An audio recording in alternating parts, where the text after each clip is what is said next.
How to check your Twitter username using the email address. Hey guys, welcome back to our channel. So let's discuss whether it is possible to check your Twitter username using your email address that is associated with your Twitter or the X account.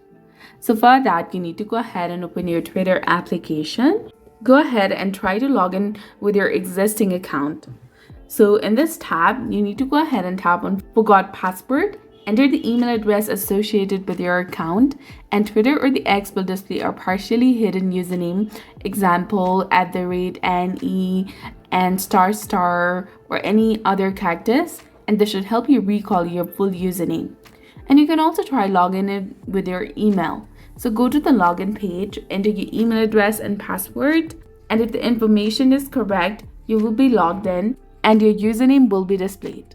You can also try contacting the Twitter or the X support if you're logged out. So if you can't access your account and you have forgotten your username, you can open your web browser, then simply search for help.twitter.com/forms and simply fill out the form by entering your details and the problem that you're facing.